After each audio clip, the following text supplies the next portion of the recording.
Tonight on 2020 Saturday, that major American university, FSU, famous for Seminole football, now famous for a brazen murder. He's inside the car. He's got blood all over his head. The mysterious killing of a prominent law professor. Murdered in a bizarre mystery.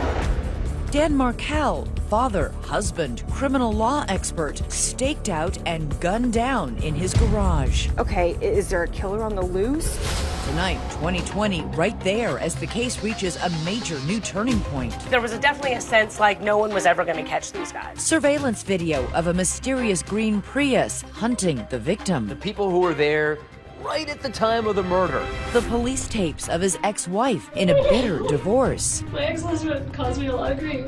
I would never do something like this. But would the dead man's in-laws? He said, I looked into hiring a hitman and it was cheaper to get you this TV. Their hobby is hating Danny. They hated Danny, really. They hate Danny. Tonight, the play-by-play investigation connecting low-life hoods, Allegedly murdering a law professor. high-life dentists, I am a periodontist. and the hidden camera undercover sting. Listen. You're scared. No, don't be scared. Murdering over a divorce dispute? What's a good reason to commit murder? If this was a Coen Brothers movie, that would be an unbelievable plot. In-laws and outlaws. Good evening, and thanks so much for joining us this Saturday. I'm Elizabeth Vargas. I'm David Muir. Tonight here, the latest developments in that ongoing murder investigation. The arrest of a new suspect and a guilty plea from another in the gunning down of a father and prominent FSU professor. But with a trial yet to take place, one of the defense attorneys recently tapped into a popular phrase of the moment and said the prosecution was using alternative facts against his client.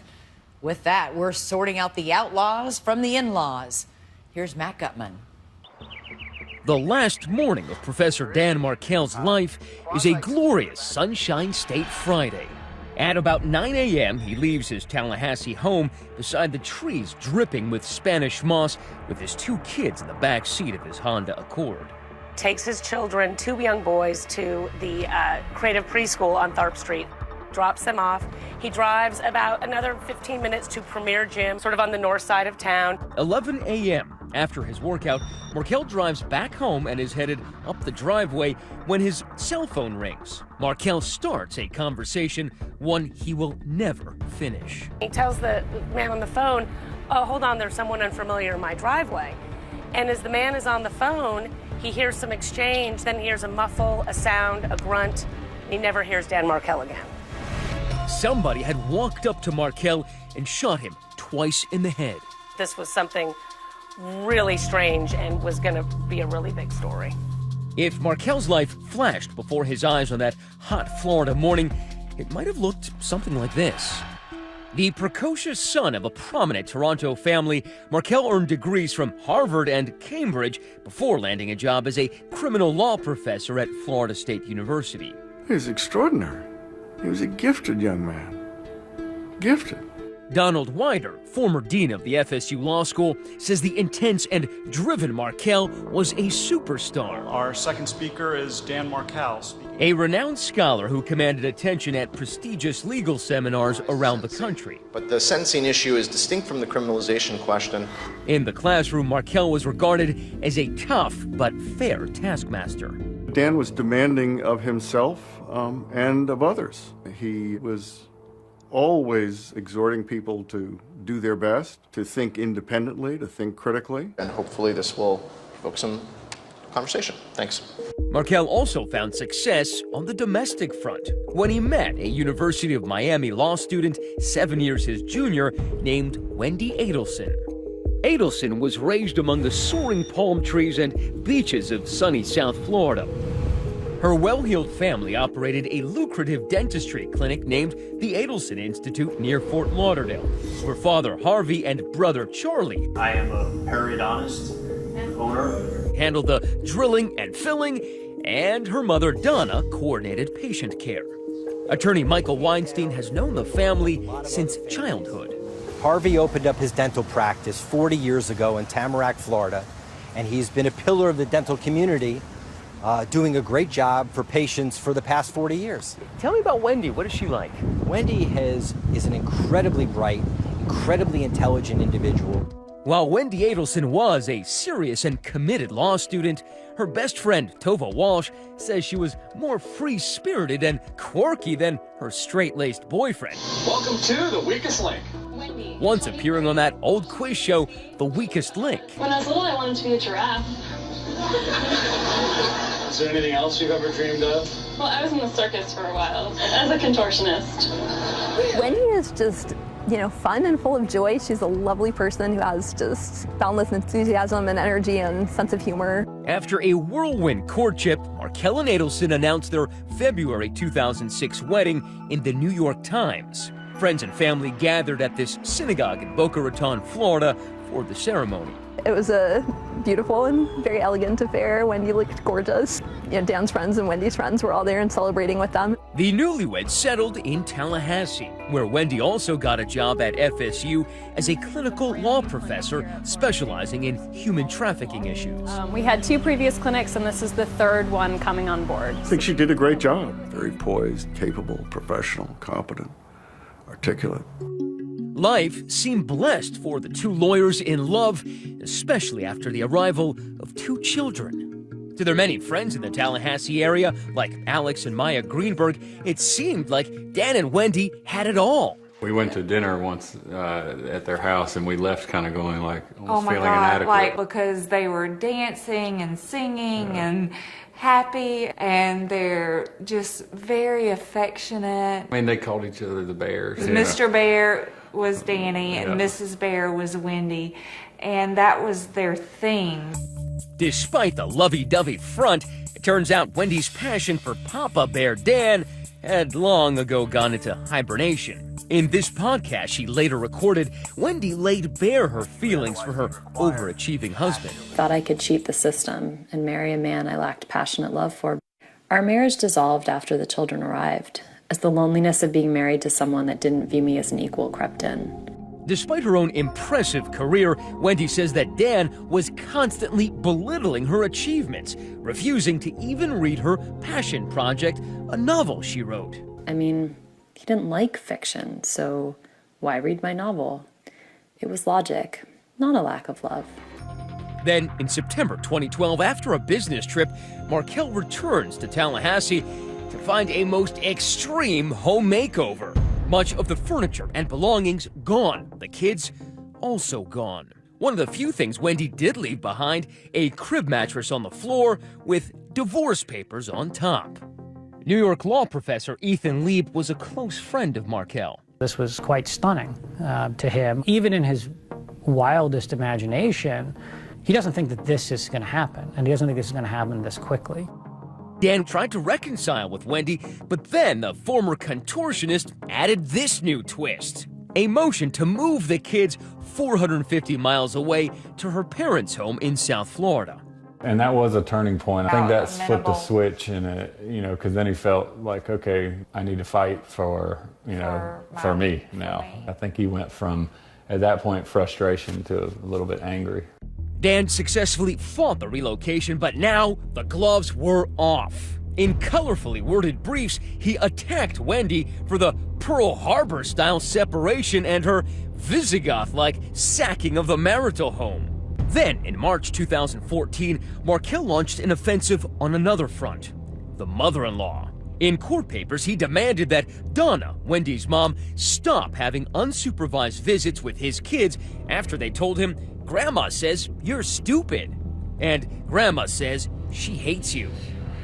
Yet in this emotional wasteland, new romance found room to bloom. Wendy started dating a fellow FSU professor named Jeffrey Lacasse. And Dan also found a new legal eagle to be his romantic co-counsel, a prominent New York law professor.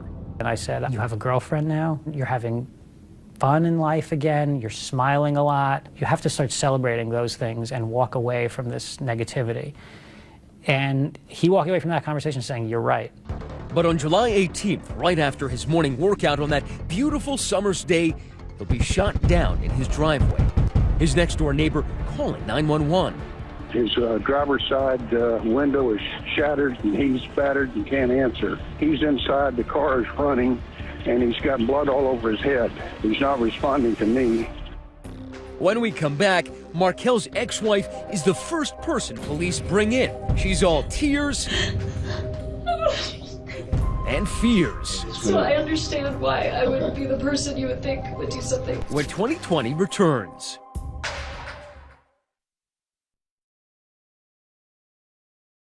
We return now to In-Laws and Outlaws on 2020 Saturday.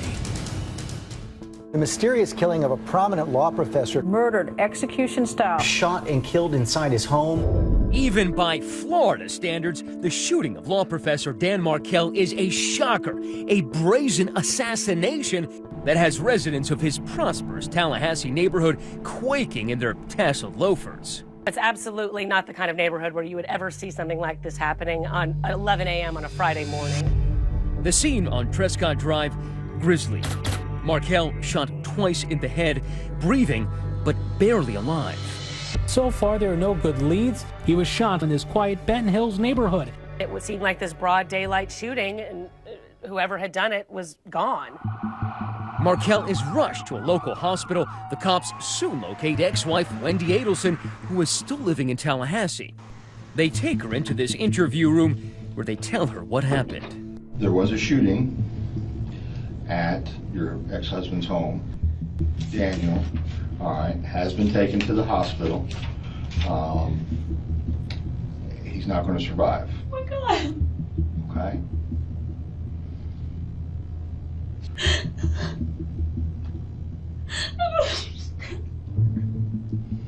What happened? As the initial shock subsides, her thoughts turn to their children. Which really scares me because it means there's someone out there that's willing to do this to him, and I'm scared for the kids.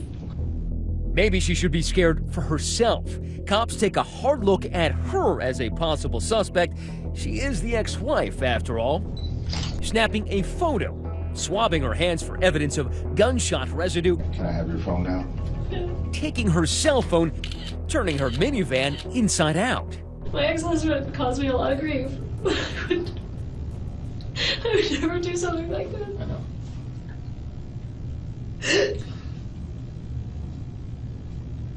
And it's good. So I understand why I wouldn't be the person you would think would do something, but... Well, we have to work just as hard to eliminate It's people. fine. I want to figure out... Adelson tells police she was at home in the morning waiting for a TV repairman, then went out to buy a bottle of booze for a party. After that, she met some friends for lunch.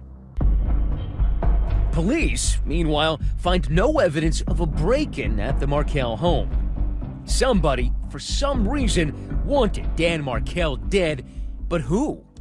Right after the shooting, police didn't have much to go on, but they did get one lead. The neighbor who called 911 from that house told them that he saw a light-colored car that looked like a Prius back out of the driveway and head down the road. You said there was another vehicle that you saw driving away? Yes, and it left the scene rapidly. It looked sort of like a Prius. Tallahassee police quickly begin a door-to-door search for any sign of the car on security cameras. 5 days later, they get a hit, releasing this grainy photo of a Prius. Now in Tallahassee, a Prius and Subarus are a dime a dozen. So, there are an awful lot of Priuses around here. While investigators hunt for that eco-friendly vehicle of interest, they are also digging into every aspect of Markel's life. We thought maybe it could have been a disgruntled former student. It could have been someone who disagreed with his ideas. Nervous faculty at FSU wonder, could his death be tied to the campus? They just thought, my God, this happened to one of us, and another one of us might be next. I walked out of my office one Sunday, but next to me was a metallic green Toyota Prius, and I confess that sent a shiver up my spine. About 15 hours after he is shot, Dan Markel is pronounced dead. The devastating news spreads quickly. I shot up from bed. I was shocked, devastated. I literally could not comprehend that had happened to him. His many friends and family gather to grieve the loss of this young father and brilliant legal scholar. Because Dan directly touched so many people, it was extremely painful. Okay. Do you know anybody that would have a beef against your ex-husband? Back at police headquarters on the day of the shooting, it seemed Wendy Adelson was off the hook, and she and the investigator engaged in talk of whodunit. Who would do this? I don't know. That's why you're here, and that's why we're talking. She proceeded to tell police about that FSU professor, Jeffrey Lacasse, the other man in her life who she lately had had a falling out with. He didn't like Danny because Danny hurt me. She said Lacasse, who you might have noticed bears a striking likeness to Markel, was no fan of her ex. So I see why he's a good suspect. It's like, what if it's Jeff? Like, then I did this by asking for some time away from him. I made him crazy. 2 nights later, police asked Lacasse to come down to the station. Your name did come up because you were associated at some point with Wendy. Of course. Without hesitation, the professor professes his affection for his former flame. I was in love with this girl, man, so it was hard. She really has this charisma and this sexuality, and so, you know, you throw yourself in front of a bus for this girl. And you've never had any kind of physical contact with Danny? No. I'm surprised you guys didn't call me earlier, though, because I probably said 100 times in public that I like to kick his ass, because he kept, like, really making Wendy suffer and things like that. Right. But no, I would never. I'm a professor, and I'm not going to do anything like that, no. He tells cops he was hundreds of miles away at the time of the murder. I stayed at a really crappy Days Inn, maybe 20 miles south of Atlanta. Lacasse's story checks out, but he's not done talking. In fact, far from it. I have something I want to tell you, but I want it off the... I'm more concerned about my safety with what I'm going to tell you. Danny Markel just got killed, and I don't want to be next. I'm sorry if that sounds paranoid, but I do have some ideas. Over the course of 3 lengthy interviews, he paints a portrait of profound Adelson family dysfunction. The whole family's real weird. Something's up with this family. He tells police they should focus not on Wendy, but on her parents and her brother Charlie, who run the family dentistry business in South Florida, and had come to think of Dan Markel as a stubborn obstacle to Wendy's happiness. The family desperately wants her back in South Florida. Mother, father, and she has a brother. They hate Danny in a way I've never seen. This kind of obsession. Like their hobby is hating Danny. If I could just say, I would be investigating Charlie Adelson. Now, I don't know if he did this, but if you're looking at somebody, don't miss him. Soon, police discover Lacasse isn't the only one raising concerns about Wendy's family. They hated Danny, really. They hate Danny. Markel's friends, Alex and Maya Greenberg, tell police all about Dan's troubles with his in-laws. I think they're mean. I think to do some of the stuff that they did during this divorce with Danny is just not reasonable. Even Wendy Adelson herself acknowledges her parents' hatred for Markel. My parents have more reason to dislike Danny than almost anyone else. He hurt their daughter. They're very angry with him. But even my family, who felt like I had been mistreated, would never do something like this. Never.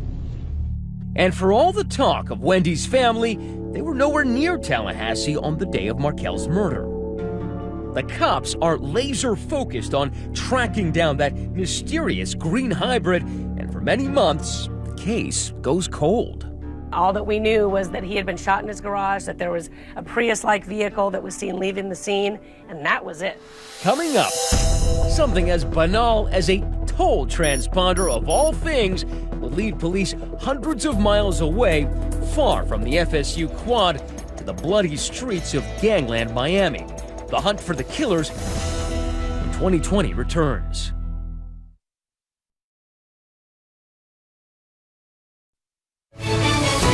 This edition of 2020 Saturday continues. May 2015. It's been 10 months since the murder of Dan Markel. His ex-wife Wendy Adelson and their 2 kids have moved to trendy, tropical South Florida. Wendy has started a new chapter in her life, enrolling in a creative writing class. 10 months ago, someone killed the father of my children. Listen to this podcast recorded for the class as Wendy, in a deadpan delivery, first describes the demise of her marriage and then her ex. First we got divorced, and then he got murdered. In casual conversations, I don't know whether to call him my ex-late spouse or my late ex-spouse, except that late ex-spouse sounds like latex spouse. Wendy may be talking about Dan Markel's death, but his grieving parents have never spoken publicly. They asked their attorney, Orrin Snyder, to talk to 2020 on their behalf.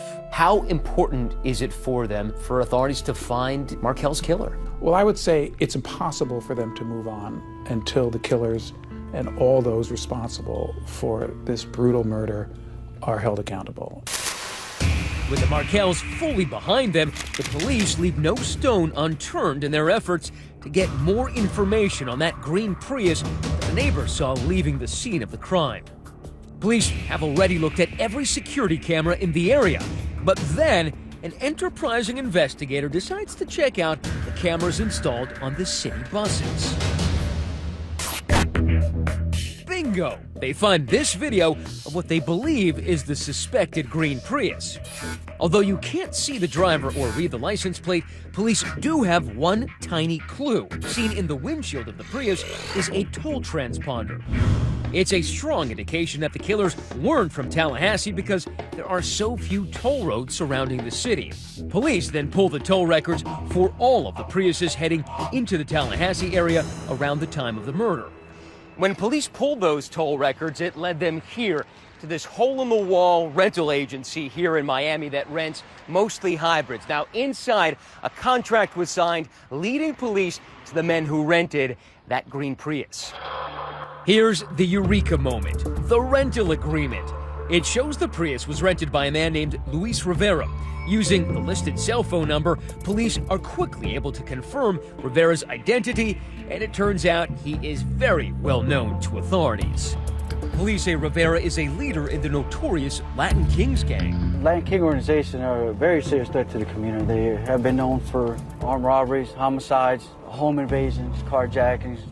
This undercover detective with the Broward County Sheriff's Office has to keep his identity disguised. This is a very tough neighborhood. As you can see, it's one way in, one way out. He took us into the heart of Rivera's stomping grounds, where he was known by the moniker King Tato. He was the first crown, which is the leader for the North Miami Beach chapter of the Latin Kings. Of course, he'd be the main one giving the orders out, knowing everything exactly that's going on. And there's another lead on that rental contract, a man identified as Rivera's brother. The listed cell phone tracks back to this man, Sigfredo Garcia of North Miami. Garcia is no gangbanger, but he is a childhood friend of Rivera's who's also had numerous run-ins with the law. Having both men's cell phone numbers is like hitting the jackpot for investigators. Every ping on a cell phone tower, every call, every text yields a play-by-play of their movement. And police say that data showed that in July 2014, Garcia and Rivera set out on a fateful road trip from Miami to Tallahassee in that Prius. Wednesday, July 16th, cell phone records show the Prius heading up I-75 on the 7-hour drive towards Tallahassee. They hit Tallahassee after midnight and check into this motel. Friday morning, July 18th, cell phone tower records place Garcia and Rivera here in the vicinity of the Premier Health and Fitness Center. Surveillance cameras capture Dan Markel arriving at the fitness center in his black Honda. Now, watch as this Prius enters the parking lot. The cops say it's the same one rented by Garcia and Rivera. Markel is then seen entering the center. Meanwhile, outside, cameras show the Prius suspiciously moving around to different parking spots. Later, Markel is seen driving away from the center. Watch closely as that same Prius follows him out. 10:44 a.m. This city bus camera captures Markel's Honda as he drives home. Seconds later, we see his unwelcome shadow, that green Prius. Markel is shot in his driveway at around 11 a.m. Police say that shortly after that, another bus camera shows the Prius driving the opposite direction away from the house. Later that same night, Garcia and Rivera are back in Miami, spotted by a security camera in that Prius withdrawing money at this ATM. I mean, there is a sense about this case that they're not really trying that hard to cover their tracks. They're just going about their business pretty openly. Convinced they have their suspects nailed dead to rights, police charge Rivera and Garcia for Dan Markel's murder. One of the men accused of killing FSU law professor Dan Markel is now behind bars. So what are two Miami criminals doing up here 400 miles away, allegedly murdering a law professor? It didn't seem to make sense, did it? No, it didn't. So what is the connect? There's got to be a connection between Dan Markel and these two guys. What is that connection? Well, perhaps that connection isn't a what, it's a who. Coming up, is this mystery woman at the center of a web stretching from gangland Miami to the lecture hall to a luxury dental clinic? And did someone give her an eye-opening payoff to help orchestrate murder? Was plastic surgery, breast augmentation part of her compensation? When 2020 returns.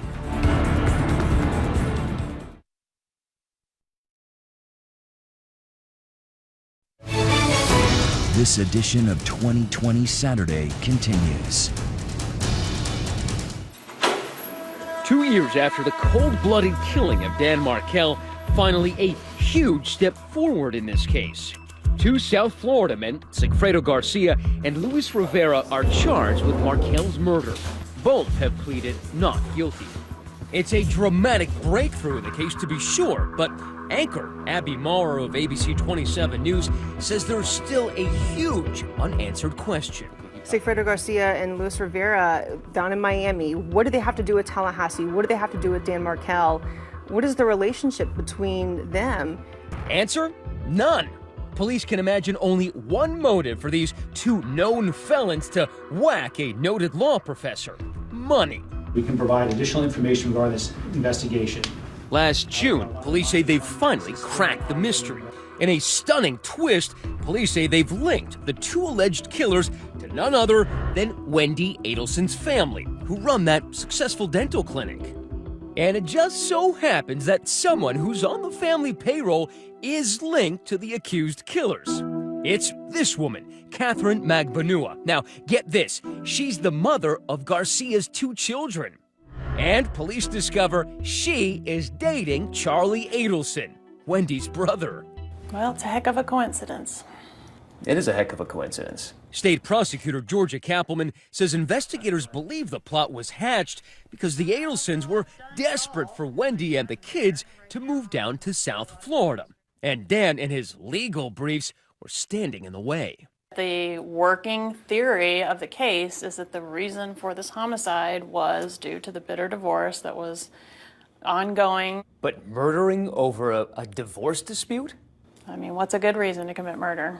Who killed Florida State University professor Dan Markel? They're looking at his ex-wife's family. Needless to say, the news of the Adelson's suspected involvement rips through Tallahassee like a hurricane. What was the reaction? Completely shocked, and the possibility of the Adelson family being connected to this, that just blew everybody's mind.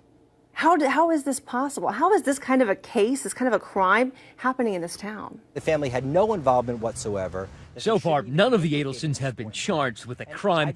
And down in South Florida, Charlie's attorney, Michael Weinstein, scoffs at the very notion that his buddy could be behind Markel's murder.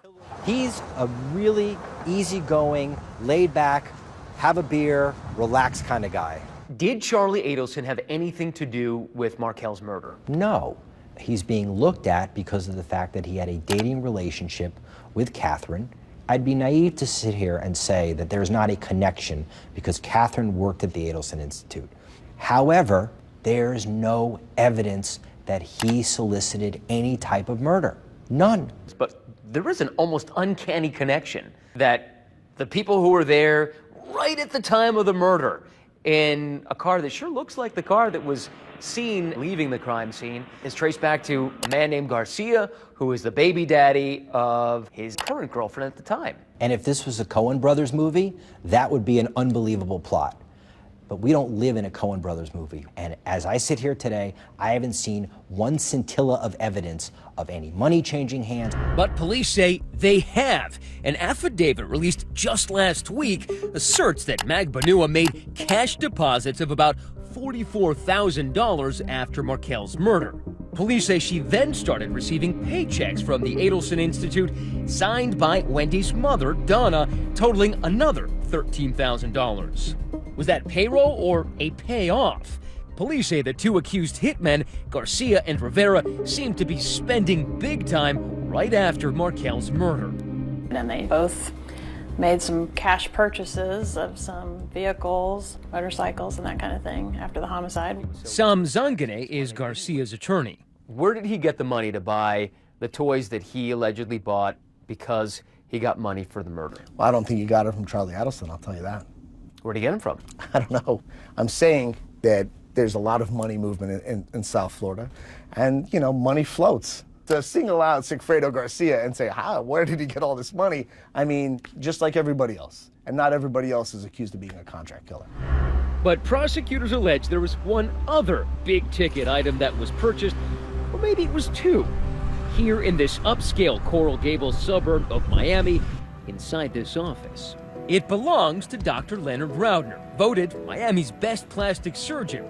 His specialty, breast enhancement. He's performed over 20,000 of them, even calls himself Dr. Boobner. Police say a confidential witness told them that Magbanua got a pranksy breast job from the good doctor just 3 months after Markel's murder, and that Charlie Adelson allegedly picked up half the $6,000 to $7,000 tab. Magbanua declined to talk to 2020. Was plastic surgery, was a think about this. Think about breast this. augmentation part of her compensation for hooking the about, Adelsons up with Garcia? Think about what what they're trying to say here. Do you think my client would want the mother of his children, the woman that he loves, to get breast augmentation from Charlie Adelson and then have Charlie Adelson enjoy the fruits of that labor? I mean, come on. Between the accusations of a breast job payoff and the Fargo-esque image of Prius-driving hitmen, Prosecutor Kappelman says this sounds like a murder plot concocted in Hollywood. It sounds outlandish. Sounds like good TV. You might think so too, so stay tuned because the cops are about to produce some must-see video of their own starring the mother-in-law. She's going to be wearing green, black, and white top. Going undercover, beard and all, to try to build a case against the Adelson family. Excuse me, Mrs. Adelson? How you doing? Just want to give you this.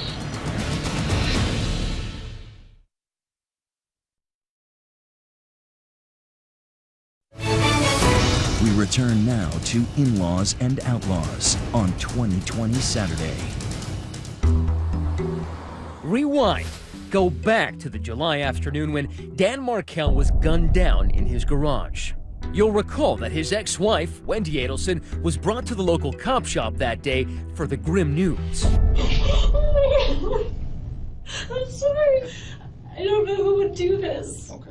Danny didn't treat me very well, and I'm so scared that maybe someone did this. Not because they hate Danny, but because they thought this was good somehow. Okay. Do you think someone would do this for your benefit without asking you? No. What good But that question gets Wendy thinking about who?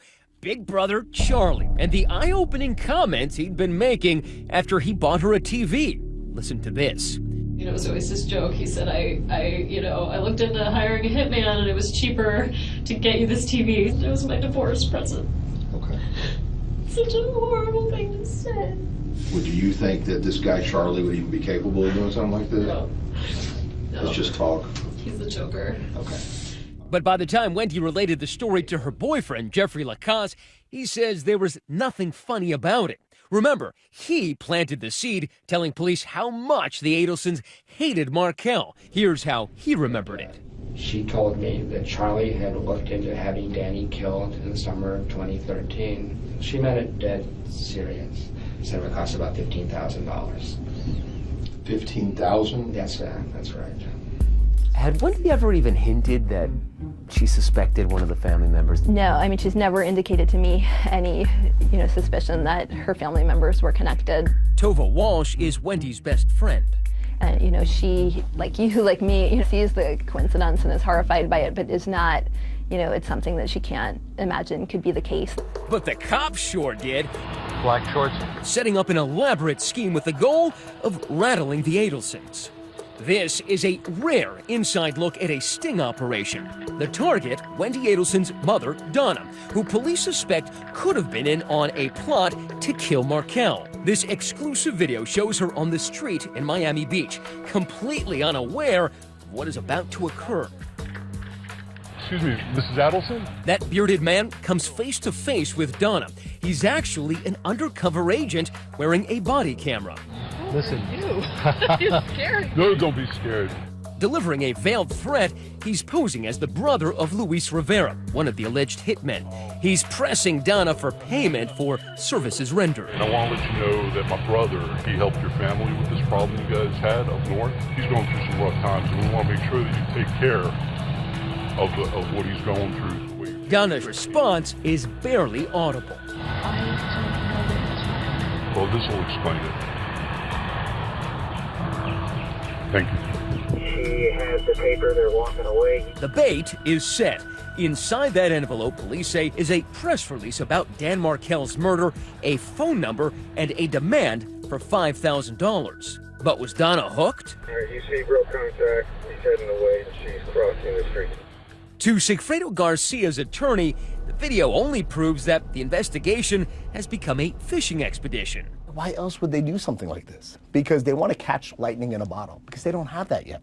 But police say the ruse works. The sidewalk squeeze sets off a flurry of jittery phone calls and conversations between the Adelsons, Magbanua, and the alleged hitman, Sigfredo Garcia, all secretly recorded by law enforcement. They discussed paying the money, but never do. According to police documents, Charlie considered something else, getting the mysterious messenger out of the picture permanently, allegedly telling Catherine, "You better kill him because he's going to be a big problem. If you can't do it, I'll have someone else do it." Will all this be enough for police to finally pin charges on the Adelsons? And are they headed from the penthouse to the big house? Stay with us.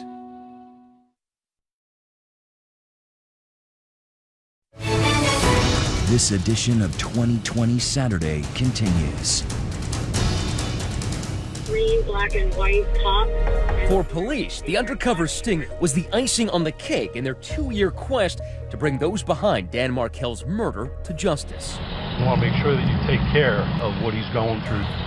Last May, police submitted these arrest affidavits against Charles Adelson and Catherine Magbanua, detailing the hidden camera encounter, the suspected payoffs, and those revealing police interviews. While police believe they have the goods to prove Adelson and Magbanua are responsible for the murder of Daniel Markel, the prosecutor says it's not good enough. I don't have evidence to charge the Adelsons. I can't go on TV and accuse them of murder without that evidence. And right now, I don't have sufficient evidence to do that. But at the very least, there's probable cause for 2020 to ask Charlie Adelson a few questions. Dr. Adelson, were you involved in a plot to kill Dan Markel? Before the shooting, did you ever discuss hiring a hitman? Adelson let the back of his $100,000 Mercedes do the talking. Attorneys for him and his parents have said the accusations are nothing more than fanciful fiction. Dan Markel was gunned down inside. Apart from the drama, it's critical to remember that there are 2 young children caught up in the middle of this tragedy. In Wendy's podcast, she talked about how happy they are to be close to the Adelson family. My children are thriving and happy.